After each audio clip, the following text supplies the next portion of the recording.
ಮತ್ತು ಭಾಳಷ್ಟು ಜನಗಳಿಗೆ ಏನಂತಂದರೆ ಯಾವುದೋ ರೀತಿಯಂಥ ಒಂದು ಕಂಟಕ ಇರುತ್ತೆ, ಮತ್ತು ಒಂದು ಗಂಡಾಂತರ ಇರುತ್ತೆ, ಇದ್ದಕ್ಕಿದ್ದಂಗೆ ಹುಷಾರು ತಪ್ಪುತ್ತೆ, ಮತ್ತು ಸಣ್ಣ ಪುಟ್ಟ ಆಕ್ಸಿಡೆಂಟ್ಗಳಾಗ್ತವೆ. ಸಣ್ಣದರಲ್ಲೇ ಜೀವ ಹೋಗುವಂಥದ್ದು ತಪ್ಪಿರುತ್ತೆ, ಕೈ ಗಾಯ ಆಗಿರುತ್ತೆ, ಕಾಲು ಗಾಯ ಆಗಿರುತ್ತೆ, ಇನ್ನೂ ಏನೋ ಸಮಸ್ಯೆ ಆಗುತ್ತೆ. ಈ ಥರ ಒಂದು ಆಕ್ಸಿಡೆಂಟ್ಗಳು ಮತ್ತು ಅನಾರೋಗ್ಯದ ಸಮಸ್ಯೆಗಳು ಸಡನ್ನಾಗಿ ಬಂದ್ಬಿಡುತ್ತೆ. ತುಂಬ ಎಚ್ಚರಿಕೆಯಿಂದ ಇರಬೇಕು ನೀವು. ಯಾಕಂತಂದರೆ ಸಣ್ಣ ಒಂದು ಆಕ್ಸಿಡೆಂಟು ಲೈಫ್ ಲಾಂಗು ಮಾತ್ರೆ ತೊಗೊಳ್ಳೋ ಹಂಗೆ ಮಾಡುತ್ತೆ. ಸಣ್ಣ ಒಂದು ಆರೋಗ್ಯದ ಸಮಸ್ಯೆ ನಿಮಗೆ ಲೈಫ್ ಲಾಂಗ್ ಕಾಡುತ್ತೆ. ಅದು ಗಂಡಾಂತರಗಳು, ಕಂಟಕಗಳಿರುತ್ತೆ. ಆ ಒಂದು ದೋಷವನ್ನು ನೀವು ಪರಿಹಾರ ಮಾಡ್ಕೊಳ್ಳಿ. ಇಲ್ಲ ಅಂತಂದರೆ ನಿಮಗೆ ತುಂಬ ದೊಡ್ಡ ಸಮಸ್ಯೆನ ಅನುಭವಿಸಿ ಬಿಡು ಅಂತ ಕೇರ್ಲೆಸ್ ಮಾಡ್ತಾರೆ. ಇವಾಗ ಚೆನ್ನಾಗಿದ್ದೀನಲ್ಲ, ಮುಂದೆನೂ ಹಿಂಗೆ ಚೆನ್ನಾಗಿರ್ತೀರಾ, ಅದನ್ನು ನೋಡ್ಕೊಳ್ಳಿ. ಅಹಂಕಾರ ಬೇಡ, ತಗ್ಗಿ ಬಗ್ಗಿ ನಡಿಬೇಕು.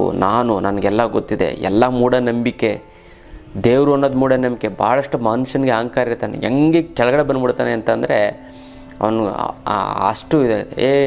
ಯಾವ ಗುರುಗಳೆಲ್ಲ ಫೇಕು, ಎಲ್ಲ ಮೋಸಗಾರರು, ಮತ್ತು ಎಲ್ಲ ದೇವರುಗಳು ಏನೂ ಪ್ರಯೋಜನ ಇಲ್ಲ.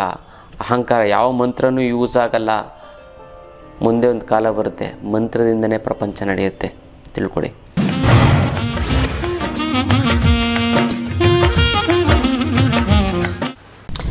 ಜೈ ಭಗವಾನ್. ಎಲ್ಲರಿಗೂ ನಮಸ್ಕಾರ. ಮಹಾದೇವಿ ಚ ದುಷ್ಟಪತ್ನಿ ಚ ಮಹಿ ತನ್ನೋ ಐಶ್ವರ್ಯಲಕ್ಷ್ಮಿ ಪ್ರಚೋದಯ. ನಮಸ್ಕಾರ. ಇವತ್ತಿನ ವಿಶೇಷ ಸಂಚಿಕೆಯಲ್ಲಿ ಅನೇಕ ವಿಚಾರಗಳನ್ನು ನಾವು ತಿಳ್ಕೊಳ್ಳೋಣ. ಮೊದಲದಾಗಿ ಮುದ್ರೆಗಳು. ಯಾವೊಂದು ಮುದ್ರೆ ಮಾಡಿದ್ರೆ ಏನು ಅನುಕೂಲ ಆಗುತ್ತೆ ಅಂತ ನೋಡಿದ್ರೆ, ಬಾಯಿಯ ದುರ್ವಾಸನೆ. ಬಾಯಿಯ ದುರ್ವಾಸನೆ ಏನಕ್ಕೆ ಬರುತ್ತೆ ಅಂದರೆ ಸರಿಯಾಗಿ ಜೀರ್ಣಕ್ರಿಯೆ ಆಗದೆ ಇದ್ದಕ್ಕೆ. ಅದಕ್ಕೆ ನೀವೇನು ಮಾಡಬೇಕು, ಚೆನ್ನಾಗಿ ನೀವು ನೀರನ್ನು ಕುಡಿಬೇಕು, ಮತ್ತು ಬಾಯಿಯನ್ನು ಮುಕ್ಕಳಿಸ್ಬೇಕು. ಪ್ರತಿ ಸರಿ ಆಹಾರವನ್ನು ಸೇವನೆ ಮಾಡಿದಾಗಲೂ ಕೂಡ ನೀವು ಆಹಾರ ಮಾಡಿ, ಅಂದರೆ ತಿಂಡಿ ತಿಂದ ತಕ್ಷಣ ಬಾಯನ್ನು ನೀವು ಏನು ಮಾಡಿ ಅಂತಂದರೆ ಬಾಯಿಗೆ ಚೆನ್ನಾಗಿ ನೀರು ಮುಕ್ಕಳಿಸ್ಬಿಟ್ಟು ಕುಡಿದ್ಬಿಡಿ. ಸಾಧ್ಯ ಆಯಿತು ಅಂದರೆ ಅಲ್ಲೂ ಉಜ್ಜಿರ್ತೀರ, ಬೆಳಗ್ಗೆ ಟಿಫನ್ ಮಾಡಿರ್ತೀರ, ಅಲ್ಲನ್ನು ತಿಕ್ಬಿಟ್ಟು ಉಗಿದ್ಬಿಡಿ. ಈ ಥರ ಮಾಡಿ, ಅವಾಯ್ಡ್ ಆಗುತ್ತೆ. ಜೊತೆಗೆ ಇನ್ನೊಂದು ಏನಂತಂದರೆ, ಈ ಬೇವಿನ ಎಣ್ಣೆಯನ್ನು ಸ್ವಲ್ಪ ತೊಗೊಂಡು, ತುಂಬ ಸ್ಮೆಲ್ ಇರುತ್ತೆ, ಅದನ್ನು ತೆಗೆದುಕೊಂಡು ಕೂಡ ಒಂಚೂರು ಒಂದು ಡ್ರಾಪು ಹಾಕ್ಕೊಂಡು ನೀವು ಚೆನ್ನಾಗಿ ಅಲ್ಲನ್ನು ತಿಕ್ತಾ ಬಂತು ಅಂದರೆ ಬಾಯಿಯ ದುರ್ವಾಸನೆ ಹೊರಟೋಗ್ಬಿಡುತ್ತೆ. ಮತ್ತು ಅಲ್ಲನ್ನು ಸರಿಯಾಗಿ ಅಲ್ಲು ಉಜ್ಜದೇ ಇರೋದ್ರಿಂದನೂ ಕೂಡ ಈ ಬಾಯಿ ದುರ್ವಾಸನೆ ಬರುತ್ತೆ. ಮತ್ತು ಕಾನ್ಸ್ಟಿಪೇಷನ್ ಪ್ರಾಬ್ಲಮಿಂದನೂ ಕೂಡ ಬಾಯಿಯ ದುರ್ವಾಸನೆ ಬರುತ್ತೆ. ಯಾಕಂದರೆ ಅದು ಆಹಾರ ಉಸಿರಾಡ್ತಾ ಇರ್ತೀವಲ್ಲ, ಆಹಾರ ಹೊಟ್ಟೆ ಒಳಗಡೆ ಎಲ್ಲ ಸೇರಿಕೊಂಡು ಸರಿಯಾಗಿ ಕೊಳೆತಿರುತ್ತೆ. ಅದು ಗ್ಯಾಸ್ ಮೂಲಕ ಬಂದು ಅದು ಇಲ್ಲಿ ಉಸಿರಾಡ್ತೀವಲ್ಲ, ಅದು ಬಾಯಿಯ ಅಲ್ಲಲ್ಲೆಲ್ಲ ಸೇರಿಕೊಂಡಿರುತ್ತೆ, ಅದು ವಾಸನೆ ಬರುತ್ತೆ. ಗೊತ್ತಲ್ಲ, ಒಸಡನ್ನು ಚೆನ್ನಾಗಿ ತಿಕ್ಕೋದ್ರಿಂದನೂ ಕೂಡ ಬಾಯಿ ದುರ್ವಾಸನೆ ಹೊರಟೋಗ್ಬಿಡುತ್ತೆ ಅಲ್ಲ. ಆದರೂ ಕೂಡ ಬಾಯಿ ವಾಸನೆ ಬರಬಾರ್ದು ಅಂತಂದರೆ ನೀವು ಈ ಒಂದು ಮುದ್ರೆಯನ್ನು ಮಾಡಿ ನೋಡಿ. ವ್ಯಾನ ಮುದ್ರೆ ಅಂತ ಕರಿತಾರೆ. ಹೆಬ್ಬೆರಳಿಗೆ ಕಿರುಬೆರಳು ಮತ್ತು ಮಧ್ಯೆ ಉಂಗುರದ ಬೆರಳು ಮಡಿಸಿ ಇವೆರಡನ್ನೂ ಹಿಂಗೆ ಮಡಿಸಿಕ್ಬೇಕು ಗೊತ್ತಲ್ಲ. ಇದು ಪ್ರಾಣ ಮುದ್ರೆ, ಇದು ವ್ಯಾನ ಮುದ್ರೆ ಗೊತ್ತಲ್ಲ. ವ್ಯಾನ ಮುದ್ರೆನ ಮಾಡಿ ನೋಡಿ. ಹೆಬ್ಬೆರಳು, ತೋರ್ಬೆರಳು, ಮಧ್ಯದ ಬೆರಳು, ಕಿರುಬೆರಳು, ಉಂಗುರದ ಬೆರಳು ನೇರವಾಗಿರುವಂತೆ ಎಚ್ಚರ ವಹಿಸಬೇಕು. ಇದು ಮಾಡ್ತು ಅಂತಂದರೆ ತುಂಬ ಚೆನ್ನಾಗುತ್ತೆ, ತುಂಬ ಒಳ್ಳೆಯದಾಗ್ತಾ ಬರುತ್ತೆ. ಇದು ವಿಶೇಷವಾದಂಥ ಒಂದು ಮುದ್ರೆಯ ವಿಚಾರ. ಇನ್ನು ಬರಬೇಕಾಗಿರೋ ದುಡ್ಡು ಬರ್ತಾ ಇಲ್ಲ ಅಂದರೆ, ಕೊಡೋರಿಗೆ ಕೊಡೋಕ್ಕಾಗ್ತಾ ಇಲ್ಲ ಅಂದರೆ, ಸಿಕ್ಕಾಪಟ್ಟೆ ಸಾಲ ಆಗಿತ್ತು ಅಂದರೆ, ಗುರುಗಳೇ ದುಡ್ಡು ನೀರು ಥರ ಖರ್ಚಾಗ್ತಾಯಿದೆ ಗುರುಗಳೇ, ಏನು ಮಾಡೋದು ಅನ್ನೋದೇ ಗೊತ್ತಾಗ್ತಾ ಇಲ್ಲ ಗುರುಗಳೇ. ಜೀವನದಲ್ಲಿ ಎಲ್ಲ ಸಮಸ್ಯೆಗಳ ಬಗ್ಗೆ ಹಣಕಾಸಿನ ಸಮಸ್ಯೆ ಅಂತ ಮಾತ್ರ ಬಗೆಹರಿತಾನೆ ಇಲ್ಲ ಗುರುಗಳೇ, ಏನು ಮಾಡೋದು ಅಂತಾರೆ. ಮತ್ತು ಇನ್ನೂ ಕೆಲವರು ಗುರುಗಳೇ ಬಿಸ್ನೆಸ್ಸು ಬರ್ತಾ ಡಲ್ ಆಗ್ತಾಯಿದೆ ಗುರುಗಳೇ, ಲಾಸ್ ಆಗ್ತಾಯಿದೆ, ಎಷ್ಟು ಕಷ್ಟಪಟ್ಟು ದುಡಿದ್ರೂ ಒಂದು ಸೈಟು, ಒಂದು ಮನೆ ಮಾಡೋಕ್ಕಾಗ್ತಾಯಿಲ್ಲ. ಮಕ್ಕಳು ಎಜುಕೇಷನ್ ಮಾಡಬೇಕು ಅಂತಿದ್ದಾರೆ, ಲಕ್ಷಾಂತರ ರೂಪಾಯಿ ಡೊನೇಷನ್ಗಳು, MBA ಅದು ಮಾಡಬೇಕು ಅಂತ 5-6 ಲಕ್ಷ ಖರ್ಚಾಗುತ್ತೆ, ಅದಿಲ್ಲ ಗುರುಗಳೇ. ಮಕ್ಳಿಗೆ ಆಸ್ತಿ ಪಾಸ್ತಿ ಮಾಡಬೇಕು ಅಂತೀವಿ, ಆಗ್ತಾಯಿಲ್ಲ. ನಮ್ಮ ಫ್ರೆಂಡು ರಿಲೇಟಿವ್ಸ್ ಎಲ್ಲ ಒಡವೆಗಳೆಲ್ಲ ಮಾಡಿಸ್ಕೊಂಡು, ಕಾರ್ಗೀರು ತೊಗೊಂಡು, ಸೈಟು ಮನೆ ಮಾಡಿಕೊಂಡು ತುಂಬ ಜುಮ್ ಅಂತ ಇದ್ದಾರೆ ಗುರುಗಳೇ. ನಾವು ಅವ್ರಿಗೆ ಬುದ್ಧಿ ಹೇಳ್ತೀವಿ, ಜೀವನದಲ್ಲಿ ಮುಂದೆ ಬಂದರು ಅಂತ. ಅವಾಗ ಈಗ ನಾವು ಆ ಥರ ಪರಿಸ್ಥಿತಿ ಬಂದುಬಿಟ್ಟಿದ್ದೀವಿ ಗುರುಗಳೇ, ನಾವು ಇಂಪ್ರೂವ್ಮೆಂಟ್ ಆಗ್ತಾಯಿಲ್ಲ. ಬಟ್ ಊಟ ತಿಂಡಿ ಬಟ್ಟೆಗೇನು ತೊಂದರೆ ಇಲ್ಲ, ಆದರೆ ಇಂಪ್ರೂವ್ಮೆಂಟೇ ಆಗ್ತಾಯಿಲ್ಲ ಗುರುಗಳೇ, ಏನು ಮಾಡೋದು ಅಂತ. ಅದಕ್ಕೆಲ್ಲ ತಲೆನೇ ಕೆಡಿಸ್ಕೊಬಿಡಿ. ಇದಕ್ಕೆಲ್ಲ ಏಕೈಕ ರಾಮಬಾಣ ಅಂದರೆ ಅಷ್ಟಲಕ್ಷ್ಮಿ ಯಂತ್ರ. ಈ ಅಷ್ಟಲಕ್ಷ್ಮಿ ಯಂತ್ರವನ್ನು ನೀವು ಮನೇಲಿ ಪ್ರತಿಷ್ಠಾಪನೆ ಮಾಡ್ತಿಂತಂದರೆ ಸಾಕು, 6 ತಿಂಗಳಲ್ಲಿ ಅದು ಎಂಥದ್ದೇ ಸಮಸ್ಯೆ ಇದ್ರೂ ಕೂಡ ನಿವಾರಣೆ ಆಗಿಬಿಡುತ್ತೆ. ಇನ್ನೊಂದೇನು ಅಂತಂದರೆ, 6 ತಿಂಗಳ ಸಾಲ ತೀರುತ್ತೆ. ಫುಲ್ ಬೇಡ, ಅಟ್ಲೀಸ್ಟ್ ಅರ್ಧ ತಿರಲಿ, ಕಾಲು ಭಾಗ ತಿರಲಿ, ಎಷ್ಟೊಂದು ಒಂದು ಅನುಕೂಲ ಆಗ್ಬಿಡುತ್ತೆ. ಎಷ್ಟೊಂದು ಜನ 3 ವರ್ಷ 4 ವರ್ಷ ಆದರೂ ಕೂಡ 1 ಪೈಸಾ ಸಾಲ ತೀರಿಸಿರಲ್ಲ, ಬರೀ ಬಡ್ಡಿ ಕಟ್ಕೊಂಡು ಹೋಗ್ತಾರೆ. ಅಂಥವ್ರಿಗೆಲ್ಲ ಅದ್ಭುತವಾಗಿ ಇದು ಕೆಲಸ ಮಾಡುತ್ತೆ.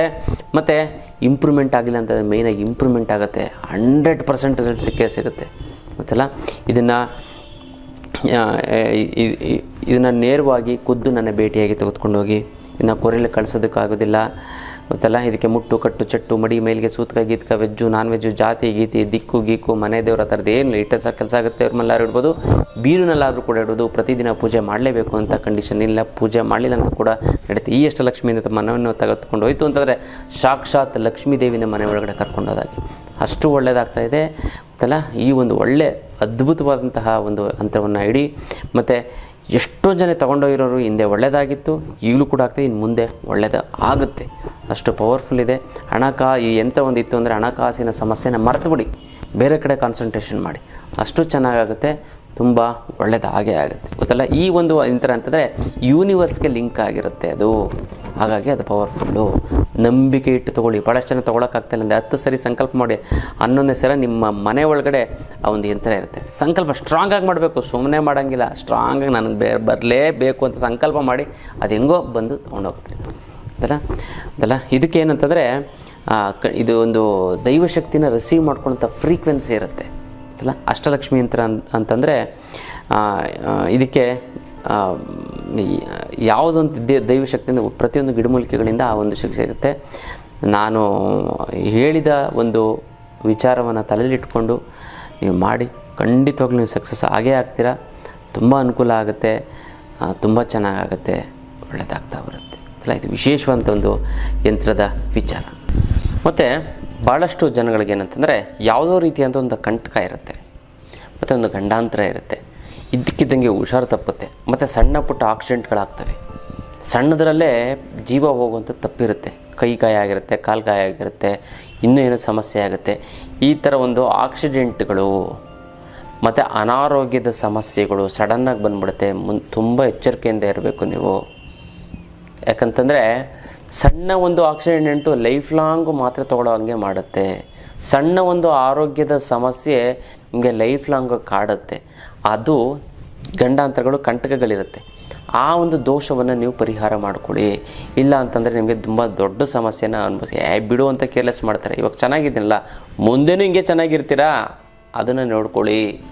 ಅಹಂಕಾರ ಬೇಡ, ತಗ್ಗಿ ಬಗ್ಗಿ ನಡಿಬೇಕು. ನನಗೆಲ್ಲ ಗೊತ್ತಿದೆ, ಎಲ್ಲ ಮೂಢನಂಬಿಕೆ, ದೇವರು ಅನ್ನೋದು ಮೂಢನಂಬಿಕೆ. ಭಾಳಷ್ಟು ಮನುಷ್ಯನಿಗೆ ಅಹಂಕಾರ ಇರ್ತಾನೆ, ಹೆಂಗೆ ಕೆಳಗಡೆ ಬಂದ್ಬಿಡ್ತಾನೆ ಅಂತಂದರೆ ಅವನು ಅಷ್ಟು ಇದೆ.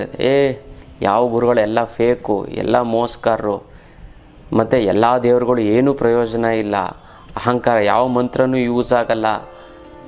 ಮುಂದೆ ಒಂದು ಕಾಲ ಬರುತ್ತೆ, ಮಂತ್ರದಿಂದನೇ ಪ್ರಪಂಚ ನಡೆಯುತ್ತೆ, ತಿಳ್ಕೊಳ್ಳಿ ಅಂತಲ್ಲ.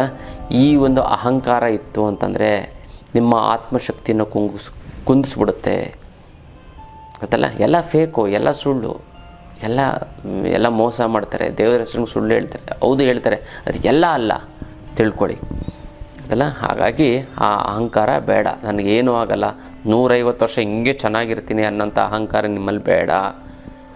ಸಣ್ಣ ಪುಟ್ಟ ಕೇವಲ ಮನೆಯಲ್ಲಿ ಎಡವು ಬಿದ್ದು ಸೊಂಟ ಮುರಿದೋಗಿ, ಬರೀ 32-33 ವರ್ಷ ಹುಡುಗನಿಗೆ ಮನೇಲಿ ಜಾರು ಬಿದ್ದ ಅಷ್ಟೇ, ಬಾತ್ರೂಮಿಂದ ಆಚೆಬಿಟ್ಟು ಜಾರು ಬಿದ್ದು ಸೊಂಟ ಮುರಿದೋಗಿ, ಸೊಂಟದ ಮೂಳೆ ಮುರಿದೋಗಿ ಹಾಸ್ಪಿಟ್ಲಲ್ಲಿ 6 ತಿಂಗಳು ಬೆಡ್ ರಿಡನ್ ಆಗಿ, ಆಮೇಲೆ ಹೆಂಗೋ ಫಿಸಿಯೋಥೆರಪಿ ಎಲ್ಲ ಮಾಡಿಸಿ ಅವನು ಎದ್ದು ಓಡಾಡಿ, ಮತ್ತು ಈ ಬೆನ್ನು ಮೂಳೆಗೆ ಮಾತ್ರೆ ತೆಗೆದುಕೊಂಡು ಕಿಡ್ನಿ ಫೇಲ್ಯೂರ್ ಆಗಿ ಕೊನೆಗೆ ಬರೀ 2 ವರ್ಷದಲ್ಲಿ 30-40 ಲಕ್ಷ ಖರ್ಚಾಗಿ ಅವನು ಸತ್ತೋಗ್ಬಿಟ್ಟಿದ್ದಾನೆ.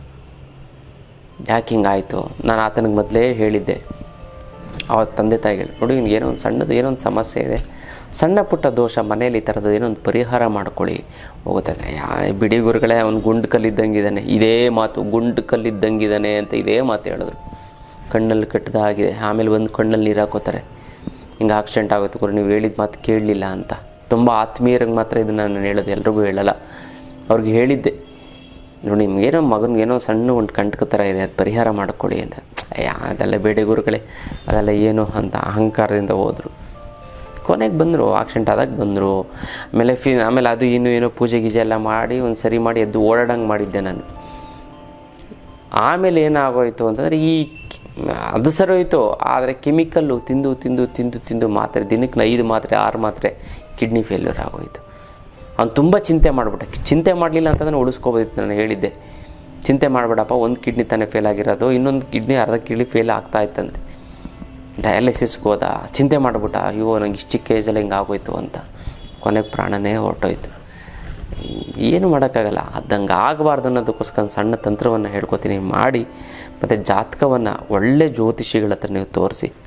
ಗೊತ್ತಲ್ಲ, ಯಾರ್ಯಾರಿಗೂ ತೋರಿಸ್ತು ಅಂತಂದರೆ ಏನು ಮಾಡ್ಬಿಡ್ತಾರೆ, ನಿಮ್ಗೆ ಅದಿದೆ ಇದಿದೆ ಅಂತೆಲ್ಲ ಸುಳ್ಳು ಹೇಳಿ ಮೋಸ ಮಾಡಿ ದುಡ್ಡು ಕಿತ್ಕೋತಾರೆ. ಅದು ಆಗಬಾರ್ದು. ಒಳ್ಳೆ ಜ್ಯೋತಿಷಿಗಳಿಗೆ ತೋರಿಸಿ ಅವ್ರಿಗೇನಿದೆ ಸಮಸ್ಯೆಗಳು ಬಗೆಹರಿಸ್ಕೊಳ್ಳಿ. ಚೆನ್ನಾಗಿದ್ದಾಗ ಮಾಡಬೇಕು, ಕೆಟ್ಟೋದಾಗ ಬಂತು ಅಂದರೆ ಏನೂ ಮಾಡೋಕ್ಕಾಗಲ್ಲ. ಗೊತ್ತಲ್ಲ, ಕಾರು ಚೆನ್ನಾಗಿದ್ದಾಗಲೇ ಸರ್ವಿಸಿಗೆ ಕೊಟ್ಬಿಡ್ಬೇಕು. ಫುಲ್ಲು ಕೆಟ್ಟೋದಾಗ ನೀವು ಸರ್ವಿಸ್ ಕೊಟ್ಟ ಸಿಕ್ಕಾಬಟ್ಟೆ ಖರ್ಚಾಗುತ್ತೆ, ಮತ್ತು ಸರಿಯೂ ಹೋಗಲ್ಲ. ಹಂಗಾಗಬಾರ್ದು. ಅದಕ್ಕೋಸ್ಕರ ಏನು ಮಾಡಬೇಕು ಅಂತ ನಾವು ನೋಡೋದೈತಂದರೆ, ಏನಿಲ್ಲ, ಒಂದು ತಟ್ಟೆಯ ಮೇಲೆ ಅಕ್ಕಿಯನ್ನು ಹಾಕಿ, ಅಕ್ಕಿಯ ಮೇಲೆ ನೀವು ತೆಂಗಿನಕಾಯಿನೇ ತೊಗೊಳ್ಳಿ. ತೆಂಗಿನಕಾಯಿ ತೆಗೆದುಕೊಂಡು ನೀಲಿ ಕುಂಕುಮ ಮತ್ತು ನೀಲಿ ಬಣ್ಣವನ್ನು ತೆಗೆದುಕೊಂಡು ಅದು ಸಂಪೂರ್ಣವಾಗಿ ಬರೀರಿ. ಮತ್ತು ಒಂದು ನಿಂಬೆಹಣ್ಣನ್ನು ತೆಗೆದುಕೊಳ್ಳಿ. ಆ ನಿಂಬೆಹಣ್ಣಿಗೂ ಕೂಡ ಸ್ವಲ್ಪ ನೀಲಿ ಬಣ್ಣವನ್ನು ನೀರು ಹಾಕಿ ನೀರು ಕಲಸಿ ಆ ನಿಂಬೆಹಣ್ಣಿಗೆ ಬಳಿಯಿರಿ. ಇದನ್ನು ಕೂಡ ನೀರಲ್ಲಿ ಹಾಕಿ ಕಲಸಿ ನೀವು ಬಳಿಬೋದು. ಒಂದು ಬ್ರಷ್ ತೊಗೊಂಡು ಆ ನೀಲಿ ಬಣ್ಣವನ್ನು ನೀರಲ್ಲಿ ಕಲಸಿ ತೆಂಗಿನಕಾಯಿಗೆ ಮತ್ತು ನಿಂಬೆಹಣ್ಣಿಗೆ ಬಳಿಯಿರಿ. ಇಷ್ಟು ಹಿಂಗಾಗುತ್ತೆ. ತುಂಬ ಜನಕ್ಕೆ ಸಮಸ್ಯೆ ಆಗಿ ಸ್ಟ್ರೋಕ್ ಆಗಿಬಿಡುತ್ತೆ, ಲೈಫ್ ಲಾಂಗ್ ಅನ್ಭವಿಸ್ತಾರೆ, ಮಾತಾಡೋಕ್ಕಾಗಲ್ಲ, ಇದಕ್ಕಾಗಲ್ಲ. ಮಾತು ಎಲ್ಲಿ ಕೇಳ್ತಾರೆ ಅವರುಗಳು? ಕೇಳಲ್ಲ, ಅಹಂಕಾರ ಬಿಡಿ. ಆ ಥರದ್ದು ಮಾಡಿಬಿಟ್ಟು ನೀವೇನು ಮಾಡಿ, ತಟ್ಟೆ ಮೇಲೆ ಇಟ್ಟು ನೀವು ಶನಿವಾರದ ದಿನ ನೀವು ಅದನ್ನು ಪೂಜೆ ಮಾಡಿ. ಬೆಳಗ್ಗೆ ಸಂಜೆ ಅದನ್ನು ಸೂರ್ಯ ಮುಳುಗುವಂಥ ಸಮಯದಲ್ಲಿ, ಫುಲ್ಲು ಮುಳುಗಿರಬಾರ್ದು, ಹಂಗಂದ್ರೆ ಫುಲ್ ಬೆಳಕು ಇರಬಾರ್ದು, ಆ ಥರ ಒಂದು ಸಮಯದಲ್ಲಿ ತೆಗೆದುಕೊಂಡೋಗಿ ನೀವು ನಿಮಗೆ ತಲೆಗೆ ದೃಷ್ಟಿ ತೆಗೆದುಕೊಂಡು ಶನಿ ದೇವರ ಮುಂದೆ ಅದನ್ನು ಹೊಡಿಬೇಕು. ಅದಲ್ಲ, ನೀಲಿ ಬಣ್ಣವನ್ನು ತೆಗೆದುಕೊಂಡು ಶನಿದೇವ ನನ್ನ ದೋಷ ಎಲ್ಲ ಪರಿಹಾರ ಆಗಲಿ ಅಂದ್ಬಿಟ್ಟು ನಾನು 3 ದಾರಿ ಕೊಡುವಂಥ ಜಾಗದಲ್ಲಿ ಅದನ್ನು ಬೇರೆ ಅಥವಾ ದೇವಸ್ಥಾನದ ಮುಂದೆನೂ ಕೂಡ ತುಳಿಬೋದು. ಅದನ್ನು ತುಳಿದ್ಬಿಟ್ಟು ಬನ್ನಿ. ನೀವು ಯಾವುದೇ ರೀತಿಯಂಥ ಕಂಟಕಗಳು, ದೋಷಗಳು ನಿವಾರಣೆ ಆಗಿಬಿಡುತ್ತೆ. ನಿಮಗೆ, ನಿಮ್ಮ ಮಕ್ಕಳಿಗೆ ತುಂಬ ಚೆನ್ನಾಗಾಗುತ್ತೆ. ನಿಮ್ಮ ಮಕ್ಕಳನ್ನ ಕರ್ಕೊಂಡು ಹೋಗ್ತೀವಿ. ಇಲ್ಲ ಅಂತಂದರೆ ಮನೆಯಿಂದನೇ ನಿಮ್ಮ ಮಕ್ಕಳು, ನೀವು ಯಾರು ಬರೋಲ್ಲ ಅಂತಂದರೆ ಅದನ್ನು ನಿವಾಳಿಸ್ಕೊಂಡು ತೊಗೊಬಂದು ನೀವೇ ಹೊಡೀರಿ, ನೀವೇ ತುಳಿರಿ, ಏನು ತೊಂದರೆ ಇಲ್ಲ. ನಿವಾಳಿಸೋದು ಮುಖ್ಯ. ಆಮೇಲೆ ಆ ಅಕ್ಕಿ ಇರುತ್ತಲ್ಲ, ಅದನ್ನು ಯಾರಿಗಾರು ದಾನ ಕೊಟ್ಬಿಡಿ. ಏನು ತಟ್ಟೆಲಿರ್ತಾರಲ್ಲ ಅದನ್ನು ದಾನ ಕೊಡಿ ಅಥವಾ ಗಿಡಕ್ಕೆ ಹಾಕಿ. ಅದೆಲ್ಲ ಇಷ್ಟು ಮಾಡಿ ನೀವು ಮಾತ್ರ ಸೇವನೆ ಮಾಡಬಾರ್ದು. ಅಷ್ಟು ಮಾಡ್ಕೊಳ್ಳಿ, ತುಂಬ ಚೆನ್ನಾಗಾಗುತ್ತೆ, ತುಂಬ ಒಳ್ಳೆಯದಾಗುತ್ತೆ. ಯಾವುದೇ ರೀತಿಯಂಥ ಆಕ್ಸಿಡೆಂಟ್ಗಳಾಗಲ್ಲ, ಮತ್ತು ಆರೋಗ್ಯದ ಸಮಸ್ಯೆ ಬರಲ್ಲ, ಕಂಟಕಾದಿಗಳು ದೂರ ಆಗ್ತಾ ಬರುತ್ತೆ. ಮಾಡಿ, ತುಂಬ ಚೆನ್ನಾಗಿ, ತುಂಬ ಒಳ್ಳೆಯದಾಗ್ತಾ ಬರುತ್ತೆ. ಇದು ವಿಶೇಷವಾದಂಥ ಒಂದು ತಂತ್ರದ ವಿಚಾರ. ಯಾರ್ಯಾರಿಗೆ ಕಂಟಕಗಳಿದೆಯೋ, ದೋಷಗಳಿದೆಯೋ ಅಂಥವ್ರು ಓಂ ಮೃತ್ಯುಂಜಯಾಯ ನಮಃ ಅಂತ ಬರೆದು ನಿಮ್ಮ ಹೆಸರನ್ನು ಕಮೆಂಟ್ ಮಾಡಿ ನನಗೆ ಕಳಿಸಿ. ನಾನು ಇಲ್ಲಿ ಸಂಕಲ್ಪ ಮಾಡ್ತೀನಿ, ನೀವು ಅಲ್ಲಿ ತಂತ್ರವನ್ನು ಮಾಡಿ. ತುಂಬ ಚೆನ್ನಾಗಾಗುತ್ತೆ. ನಿಮ್ಗೆ ಯಾವುದೇ ರೀತಿಯಂಥ ಒಂದು ದೋಷಗಳು ನಿಮಗೆ ಬರದೇನೆ ಜೀವನ ಪರ್ಯಂತ ಸುಖಮಯವಾಗಿರ್ತೀರ ಅಲ್ಲ. ಇದು ವಿಶೇಷವಾದಂಥ ಒಂದು ತಂತ್ರದ ವಿಚಾರ. ಇನ್ನು ಹಣಕಾಸಿನ ಸಮಸ್ಯೆಗೇನೋ ನೀವು ಯಂತ್ರ ತಗೊಂಡು ಬಗೆಹರಿಸ್ಕೊಳ್ಳಿ. ಜೀವನದ ಸಮಸ್ಯೆಗೆ ಯಂತ್ರ, ಮಂತ್ರ, ತಂತ್ರ ಶಿಬಿರ, ಈ ಒಂದು ಶಿಬಿರವನ್ನು ನೀವು ಅಟೆಂಡ್ ಮಾಡಿದ್ದೆ ಆಯಿತು ಅಂತಂದರೆ ಎಂತಹ ಜೀವನದ ಸಮಸ್ಯೆ ಇದ್ರೂ ಕೂಡ ನಿವಾರಣೆ ಆಗುತ್ತೆ. ಮೊದಲನೇದಾಗಿ ಆರೋಗ್ಯದ ಸಮಸ್ಯೆ, BP, ಶುಗರ್ 2-3 ದಿನದಲ್ಲಿ ನಾರ್ಮಲ್ ಬರುತ್ತೆ. ಥೈರಾಯ್ಡ್ ಮತ್ತು ಟಾನ್ಸಿಲ್ಸ್ ಏನಾದ್ರು ಫುಲ್ಲು ಕೇವಲ 7-8 ದಿನದಲ್ಲೇ ನಿಮಗೆ ನಾರ್ಮಲ್ ರಿಸಲ್ಟನ್ನು ನಾನು ನಿಮಗೆ ತೋರಿಸ್ತೀನಿ. ಗ್ಯಾಸ್ಟ್ರಿಕ್ ಸಮಸ್ಯೆ ತಲೆನೇ ಕೆಡಿಸ್ಕೊಬಿಡಿ, 1 ವಾರದಲ್ಲಿ ನಿವಾರಣೆ ಆಗಿಬಿಡುತ್ತೆ. 10 to 12 ಡೇಸ್ ಒಳಗಡೆ ಅಸ್ತಮಾ ಕ್ಯೂರ್ ಆಗುತ್ತೆ. 10 ರಿಂದ 15 ದಿನದ ಒಳಗಡೆ ನಿಮಗೆ ಪೈಲ್ಸು ಮತ್ತು ಪಿಸ್ತೂಲ ಎಲ್ಲ ಸಿಕ್ಕಾಬಟ್ಟೆ ಉರಿ ಎಲ್ಲವೂ ಕೂಡ ನಾರ್ಮಲ್ ಬರ್ತಾ ಹೋಗುತ್ತೆ. ಗೊತ್ತಲ್ಲ. ಹಾಗಾಗಿ ನೀವೇನು ಮಾಡಿ ಅಂತಂದರೆ ಈ ಒಂದು ಶಿಬಿರವನ್ನು ಅಟೆಂಡ್ ಮಾಡಿ. ಅದ್ಭುತವಾಗಿ ವಿಚಾರಗಳನ್ನು ನಾನು ತಿಳಿಸ್ಕೊಡ್ತಾ ಹೋಗ್ತೀನಿ. ಆದ್ಮೇಲೆ ನೀವು ಅಳವಡಿಸ್ಕೊಂಡ್ರೆ ಸಾಕು, ತುಂಬ ಅನುಕೂಲ ಆಗುತ್ತೆ. 1 ತಿಂಗಳು ಒಳಗಡೆ ಸೊಂಟ ನೋವು, ಮಂಡಿ ನೋವು, ಇಮ್ಡಿ ನೋವು, ಆರ್ಥರೈಟಿಸು, ರಮತಾರ್, ಸರ್ವಿಕಲ್ ಸ್ಪಾಂಡಲೈಟಿಸು ಮತ್ತು ಸಯಾಟಿಕಾ ಪ್ರಾಬ್ಲಮ್ಮು, ಎಲ್ಲ ಪ್ರಾಬ್ಲಮ್ಮು ಕೂಡ ನಿವಾರಣೆ ಆಗ್ತಾ ಬರುತ್ತೆ. ಅದೆಲ್ಲ ಹಾಗಾದನ್ನು ಮಾಡ್ಕೊಳ್ಳಿ. ತುಂಬ ಚೆನ್ನಾಗಾಗುತ್ತೆ, ತುಂಬ ಒಳ್ಳೆಯದಾಗುತ್ತೆ, ಆಗ್ತಾ ಬರುತ್ತೆ. ಹಣಕಾಸಿನ ಸಮಸ್ಯೆಗೆ ಅಷ್ಟಲಕ್ಷ್ಮಿ ಯಂತ್ರ ಆಯ್ತು. ಜೀವನದ ಸಮಸ್ಯೆಗೆ ಈ ಒಂದು ಯಂತ್ರ, ಮಂತ್ರ, ತಂತ್ರ ಶಿಬಿರ ಗೊತ್ತಲ್ಲ.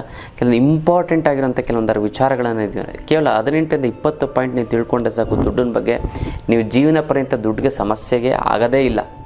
ನಿಮ್ಗೆ ಹೆಂಗೋ ದುಡ್ಡು ಬರುತ್ತೆ ಗೊತ್ತಾ. ದುಡ್ಡಿಲ್ಲ ಅಂತಂದ್ರೂ ಕೂಡ ನೀವೇ ಶ್ರೀಮಂತರು, ಅಷ್ಟು ಚೆನ್ನಾಗಿ ಆಗ್ತಾ ಹೋಗ್ತೀರಾ. ಯಾವ ಬಿಸ್ನೆಸ್ಸು ಕೂಡ ಲಾಸ್ ಅನ್ನೋಂಥದ್ದು ಆಗೋದಿಲ್ಲ. ಈ ಹಣಕಾಸಿನ ಸಮಸ್ಯೆಗೆ ಅಷ್ಟಲಕ್ಷ್ಮಿ ಯಂತ್ರ ಇದೆ. ಜೀವನದ ಸಮಸ್ಯೆಗೆ ಕುಂಡಲಿನಿ ತಂತ್ರ. ಇದನ್ನು ತಿಂಗಳು ಕೊನೆ ಶನಿವಾರ ಭಾನುವಾರ ಇರುತ್ತೆ. 10 ಗಂಟೆಯಿಂದ 4 ಗಂಟೆವರೆಗೂ ಇರುತ್ತೆ. ಸರ್ಟಿಫಿಕೇಟ್ ಕೋರ್ಸ್ ಆಗುತ್ತೆ. ಬೇರೆಯವ್ರಿಗೂ ಕೂಡ ಇದನ್ನು ಟೀಚ್ ಮಾಡ್ಬೋದು. ಮತ್ತು ಈ ತಂತ್ರ ನಾನು ಹೇಳ್ಕೊಡೋ ತಂತ್ರವನ್ನು ಕೇವಲ 3 ನಿಮಿಷ ಮಾಡಿದ್ರೆ ಸಾಕು. ಅದು ಎಂಥ ಸಮಸ್ಯೆ ಇದ್ದರೂ ಕೂಡ ನಿವಾರಣೆ ಆಗುತ್ತೆ, ಗೊತ್ತಲ್ಲ.